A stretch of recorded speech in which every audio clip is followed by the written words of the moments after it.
Hello, everybody. This is Ferris. And this is Caleb Lenoir, and welcome to another episode of Conversations with the Homecare Guyz. Caleb, brother, today, man, it's going to be an exciting day, man. Hey, we're going to be giving out the framework on how to run a successful business, man. Yes. You know, I think that's going to be a needed resource for so many young entrepreneurs in this generation now, especially, and some of the seasoned ones that are just getting into the field of entrepreneurship. So I'm excited to dive in. But before we go into that, Ferris, how's your week? What have you done last week? Like, what's up? Let's catch up. Man, this week, over the weekend, brother, I got to tell you about this, which is unbelievable, but I'm going to tell you anyway. So as most people who know me, they know my phone is always on 1%. And so I was actually at our house in Gray, and so I was out there at the pond, and I was just out there feeding the fish. And brother, I saw the largest fish I ever seen in a pond before. This fish was the length of my arm. Wow. The fish was the length of my entire arm. So I was out there with my phone trying to get the camera going because he actually came up surface as a catfish, came up surface, and I'm trying to get my camera going, trying to get the picture going, trying to go through and actually take a picture, get the video. Right. And man, as soon as I got the video going, my phone died. Oh, and I was like, oh my God. So of course I called my wife and like, hey, you wouldn't believe this. And she was like, no, I don't believe it. Because she knows my phone was always on 1%. And she was like, no, I don't believe it. But I do believe your phone died as well. So I know she still believes I saw that fish. But brother, it is a monster out there, bro. Oh my goodness. That's amazing. That's amazing. So, and then I know you were in a wedding actually this weekend. Yes. Give a big shout out to Joe Foreman, Joe and Kendra. They tied the knot on last weekend. I had a beautiful wedding. Oh my gosh. The colors were emerald, gold, and white. And it was so beautiful. They had a really beautiful wedding party. So I just want to give a shout out to the newlyweds. Wish you nothing but success and blessings over your life as well. So that's what I did last weekend. Caleb, what did you get into, man? What did I do? So I did go to no. I studied this weekend. Studied for nursing. I went swimming. I went swimming over the weekend and just kind of relaxed. I did a barbecue. At the house, and it was just a great weekend. Spent some time with family and friends, and Dad came over actually and assisted. And we went and washed cars. Okay. We ended up washing a few cars and pretty much kind of had a father and son moment over the weekend. So that was good. So this was a great weekend, and I'm just actually happy to kick off this week. Yeah, you know, this week, Ferris, we have we're winding down our major project here at PrimeCare Homecare Services, and we're super excited about the great reveal that's going to happen for our team. Yes, at headquarters, we have renovated close to 12,000 square feet of office space. Yes, and so we are just super excited for our team to come back in and I can't wait to see their faces and see the big reveal. Exactly, man. Well, brother, we're going to go and jump right into the conversation, because I think a lot of times when people, especially they're thinking about starting a business, or they're actually looking at the business from a different perspective because they've been in business for a couple of years, 2-3 years, and realize that, okay, it's for us to go through and take it to the next level. It's going to take a system. It's going to take more than just hard work. It's going to take more than hustle to get to that next level. So we're going to be kind of talking about the proper framework that people can have to go through and actually grow their business, or to grow their systems, and which inevitably will grow their business, man. So we're going to go through and actually, a lot of this information we're going to take from the book called Traction by Gino Wickman. This is a book that we're studying here at PrimeCare, and I would definitely encourage you to go pick up the book as well. But he breaks down a lot of the philosophies that we're incorporating with our company. And the first one we'll talk about, Caleb, is vision. Or do you want to let's give a framework on all of them, then we'll jump into it? Well, yeah, we can give a framework. So there's 6 major components that your business need to pretty much operate. And so the first one is vision. Another component is people. Another component is data. You also have issues, processes, and tractions. And so those are the 6 components that you operate in your business. And when it comes down to vision, just want to kind of go into that. If you ask Ferris, you did this scenario. If you ask pretty much your leadership team or anybody on your team, what is the vision for the company? All right. What is your vision? You're probably going to get several different answers. You're probably going to get, well, this is the vision, or this is what I think the vision is. And so having a clear vision that everyone understands and everyone knows is the most important thing, because how can you go anywhere? You know, the Bible says without the vision, people perish. And so if you don't want your organization to suffer, if you don't want your organization to be at opposite ends, you know, you have to have a clear cut vision. And so, Ferris, I think that's one thing that we are gathering and doing for our organization is making sure that our vision is complete, as well as our meanings of our core values. And so I want you to elaborate on that, because even when we did core values fairs, not only the vision, our vision was not as clear as we want our executive team to do it, but when we did core values, we each had different scenarios on what our core values were. We all had the same core values, but we had we had a different perspective on what each one meant. And Caleb, I think that's so important when it comes to casting the vision for the team. It's so important for everyone to be on the same page. It's so important for everyone to be going into the same direction. I thought about if you had a bow and arrow, and of course, you shoot in one bow and one arrow, you can hit it on target. Just imagine if you had four arrows and trying to go on that one bow, you will not be able to hit a certain target with 4 arrows. So as an organization, we had to realize that we only have one arrow and one bow, and we're all going to go through and pull back to hit that one target. Because just like Caleb said, when it came to the vision, not only with our executive team, I asked individuals that are in mid-management, people that are team members as well, and everyone had a different idea of where we were going. Right. Everyone had a different idea, and they had great suggestions, great scenarios, but it was not the mission. It was not one voice, one word. And so that's what we had to go through and do. We had to go through and sit around. We had to do a round table and not just let everything come from the top down. We wanted to go through and get an introspective point of view, having everybody bring their input. Then we as the leadership team come in and cast the vision, go through and redefine those core values, be able to put a definition of what our core values are. And because initially, Caleb, we saw that our core values were for them and not us. And just to break it down for our audience, when we initially set our core values, we thought about, okay, what type of caregivers that we want to hire with our organization. Right. And our core values are being caring, reliable, honest, punctual, and professional.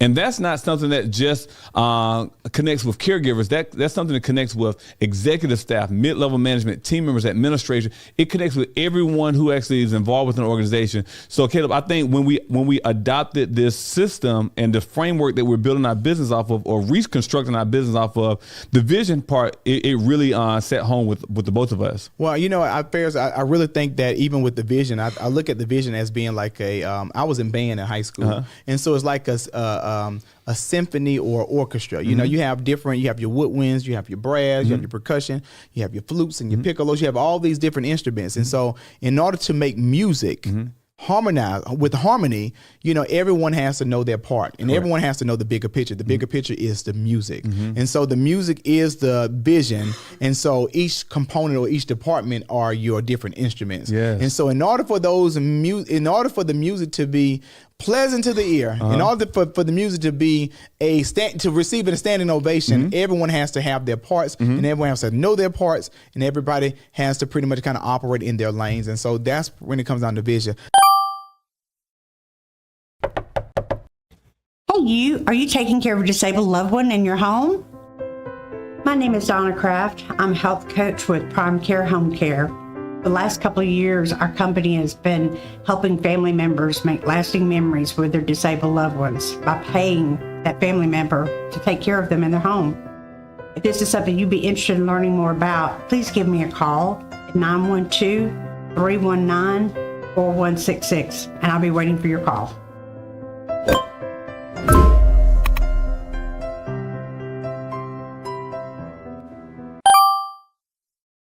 Let's talk about the next one. The next one was, let's talk about people. Oh man, people. That one right there, it hit home because for us, Caleb, we're on the road to actually becoming a national organization. And our goal, as we cast the vision, we have to go through and make sure we have the right people, and not only the right people, we have to make sure we have the right people in the right seats as well. That's it. And because it's one thing about just having the right people, but if the right people are in the wrong seat, we will take the longest time to get to where we see the vision come into fruition on. And so one thing that actually allows us, and of course you as well, when you're looking at your business, you have to think about it. Do you have the right people? And secondly, do you have the right people in the right seat? Because some people may be strong in one area, but you hired them for something that you needed, but may not be their strength. And some other people may have a strength that's laying dormant, but you put them in the right position, in the right seat, then they'll go through and actually grow like a seed in the ground. They'll grow tremendously as well. So I think that's one thing is we had to go through and see, do we have the right people in the right seat, man? Right. And you know what? I think that especially right now, we're in the process of building our executive leadership team, and we want to make sure that we're slow to hire. Yes. Slow to hire these right people, because, we don't want to make a mistake. We want to make sure that we have the right people in the right positions. Correct. We want to make sure that these are going to be our next leaders for the next 10 to 20 years, that can lead our organization to where we want to be nationally. And and we want to make sure that they're on board with our culture. They understand who we are. They understand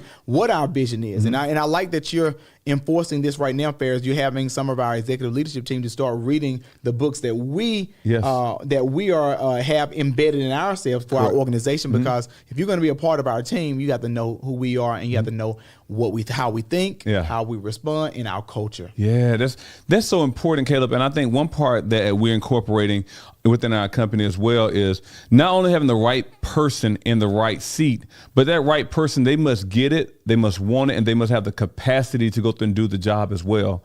I think it's so many times as entrepreneurs, we go through and actually hire people based off of one thing. They may be charismatic, or they may have great leadership traits, but they may get it. They may get that job. They may really get it, and they may want that position, but they may not have the capacity to fulfill what's needed for a growing organization. Yes. And I think so many times as leaders, we have to go through and have that tough conversation, because as a visionary, and Caleb's our visionary for our organization, as a visionary, we see where we're going on a large scale, but we have to go through and make sure that we have the right individuals that can integrate what we need on the ground, and they must have the capacity to do it. One thing I think about when I think about capacity, and I want you to go through and think about when we're thinking about capacity.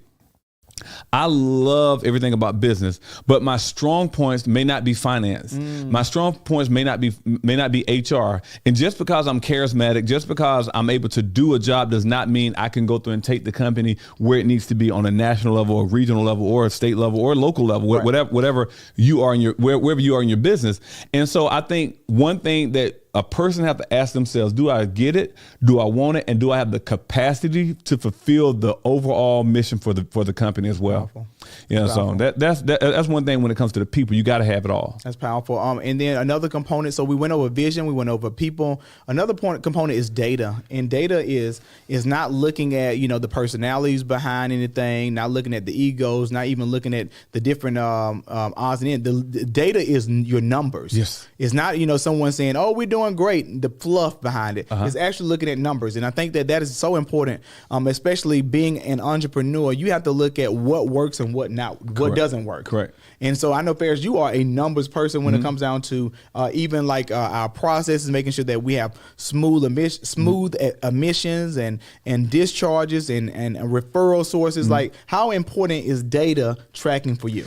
Data is so important when it comes to, just like you said, people throw out the terminology key performance indicators. It's just data. It's going to give you what you need to know that you're on the right path. Right. Because as we expand to our 10-year goal and our 3 goals and our 1-year goal, the data should align with where we're going. Yes. And everything that we're tracking should be moving forward. Anything that's going opposite means we're not going to be hitting our target goals, which means that as a company, we can't go through and fulfill those obligations that we're promising to our team members, our shareholders, our overall people that was working with the organization. So data is so key. And I think having individuals on the team that understands data and understands how to interpret data is so important. I think you mixed you came in with it as well, because the next one was traction. Traction is pretty much you get the numbers, but data is how you track it. Yes. And so you mentioned about a 10-year goal, which a 10-year vision I think is fundamental. We're probably going to talk about this on the next episode.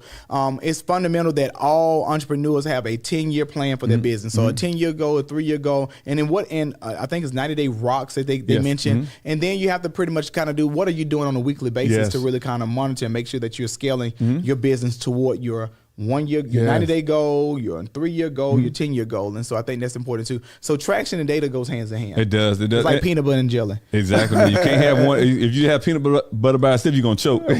There's some milk and some jelly as well. But Caleb, just like you said, when it comes to the traction part, is really, this is the tracking part. This is the tracking part to go through and make sure that we're hitting those goals, because as a leader, we have to know where we're going. Right. We like, success should not catch you by surprise. If success catches you by surprise, I promise you won't be able to sustain that. And the goal is to be able to go through. Everyone wants to grow a business like this, but a steady growth in business is still good, because now you have the foundation to support that. Because a lot of times when people have quick success, they go here and then here. Now you don't have the foundation to support that. Right. Now you're like, okay, what was that one thing that allowed us to grow? Yes. And so we experienced that in our business. But the beautiful part about, as we experienced that trajectory of growth, we said, you know what, we're not going to be fooled by this. We're not like, yes, we appreciate the growth, but we're not going to be fooled. We're not going to be bamboozled. We're going to go through and actually invest in the foundation. We're going to go through and invest in our leadership. We're going to go through and make sure that we have the foundational people and support and system that's going to sustain this. Because once this momentum stops, we don't want to be like back down. Yeah, we want to be able to go through and say, okay, now we're right here and we can sustain that. And I think that's what the traction does. It allows us to go through and put the right people in the right place so that we can go through and make sure we're tracking everything up to our 10-year goal. And then, you're going to our last and final one, which is processes, is systematizing it. Yep. And so pretty much building a system. I'll look at one of the greatest businesses that build a system is McDonald's. I looked at the movie, The Founder on Netflix. If you haven't looked at The Founder, you need to check it out. And with The Founder, Ray Kroc pretty much came in and he saw that the McDonald's guys, they were pretty much kind of figuring out how to turn the fries and how to flip the burgers at a certain time to get the speed of quick service. Correct. And so they were doing this and they were erasing it on the tennis court, erasing like the different plans and drawing back the plans. It's coming up with the process. And I think that with every business and every part of your business, you need to have a process. Yes. You need to have, you have to think about like those businesses that are excelling, like a McDonald's or a Chick-fil-A, and figure out what are they doing and how are they making their process. It's so simple when it comes down to ordering food, when it comes down to making food, when it comes down to even the services on the grounds, making sure everything is great, the services in the building. All of this stuff is a process. The training of the team members, the training of the staff, all of that plays a part with processes. And so process is a key component with growing your business and making sure that you systematize everything. Everything needs to be documented, and we call that standard operating procedures. Exactly. Caleb, process is so important. Even how we recruit people, how do we hire individuals? It's like you have to, if you call yourself a business owner, if you call yourself a leader, a department, a director, whatever, you have to have processes to run your business. And you have to, and then I want to go through and say this as well, because there are a lot of people that are like, oh my gosh, like, dang, Caleb Ferris, every week they give me all this homework to do. But it's also your goal to recruit great talent as well, because you would burn yourself out trying to do all this stuff and actually create processes for everything. So it's so important to go through and, again, go back to the people, get the right people in the right seat on your team so that they can help you develop some of this stuff. You can be the visionary to go through and actually make sure you know what you're needing, and they can be integrators on your team to go through and make sure it happens as well. So I don't want you to go through and feel frustrated or like, oh my gosh, I got more work to do. Yes, you have work to do, and your work may be to go through and find the right people that's going to help you build your business as well. So just like Caleb said, when it comes to processes, go through and think about that. What is your process? I know many of you have heard plenty of times that, okay, well, hey, what I do is on a weekly basis, I go out and do a lunch and learn, or I go out and meet someone each week and I go through and have a conversation with them. That's my process. That's my process for not only self-development, but also going to and expanding my sphere of influence as well. And ultimately what's happening is I'm getting introduced to other people and more people that I'm getting introduced to. So now when I have positions available, I can go back to the sphere of influence and say, hey, do you know anybody for a director of HR? Because I'm hiring for director of HR. So you have to go through and develop your internal processes, whether it be written or something that you can go through and actually verbalize to yourself. If it's to yourself, if it's to other people, you definitely want to make sure it's written, because if not, you won't ever get anything done. But you want to go through and make sure you have those processes that's going to go through and push you towards your goals, your traction, your 10-year goals to grow your business as well. And so ultimately, all of this is pretty much kind of working toward, like, these are your processes and how these are the 6 components to really grow and scale your business. And then I wish, especially as an entrepreneur, we knew about those components when we started our business. Correct. We would have been so much further down the road, which I think we are great now, but we could have been so much further. And so now, guys, you have an inside scoop. You have the inside scoop, the tips given from the Homecare Guyz on how to scale your business. We're going to go over those 6 components again, which is vision, data, people, traction, processes, and issues. We forgot to talk about issues. Issues we did talk about. We didn't talk about issues. We didn't talk about issues. So let's get that really quick. So guys, issues are going to come up in your business. And so when it comes to having a system, you have to think about how you're going to deal with issues, because every issue is not a code 100 or code is not at a high level. Some issues can be tabled. Some issues can be actually taken care of when you improve your processes as well. So when it comes to issues, when you're dealing with your issues, especially in your weekly meetings, you should be able to go through and say, okay, well, these are the issues that we're going to go through and solve. And when we bring resolution to the issue, we're bringing processes to them so they will not happen again and again and again. But issues will come up in business. And that sounds like making those addendums to your policy and procedures. Yes. To make sure everyone knows about what this was the issue. Because the main thing is in business, I guess your goal is to keep this issue so low or non-recurrent that you continue to grow. And there are new issues that people either we have solved already or we have to just write another policy so we won't have to experience that again. Exactly. And so I think that's more important. And so not just resolving the issue amongst your team, but making sure it's established in your policies that everybody know, well, this was happened. These are the outcomes. This is what we need to do. These are your step-by-step processes in order to follow so that issue won't recur. Perfect. And over and over. Well, we knocked that 6th one out. Well, there you have it. Another great episode, the conversation with the Homecare Guyz. I hope you enjoyed this episode. Definitely, I want you to do one thing for us. If you can go on Spotify or Anchor and leave a 5-star review, we want as many people to know about this podcast as well as to hear this valuable content, because you being young Black entrepreneurs, Ferris, we're really empowering a lot of our community as well as others that are thinking about entrepreneurship. We want to empower you guys and say that you can do it, because we have done it, and we want to just share you some tips on how to get it done and get it done quickly. Exactly. And again, we have episodes that drop each week on Tuesdays and Thursdays. Again, just like Caleb said, be sure to go through and follow us on Facebook, Instagram, YouTube, Spotify, all streaming platforms. Make sure you go through and leave a comment below. Make sure you go through and invite someone else to the conversation as well, especially if you've seen value in this, because one thing we don't want to do is keep this a secret. We want to go through and spread the word as well. Right. So again, make sure you join us each week, Tuesday and Thursday, and we look forward to continue providing great content. You guys have an amazing week from the Homecare Guyz. Take care.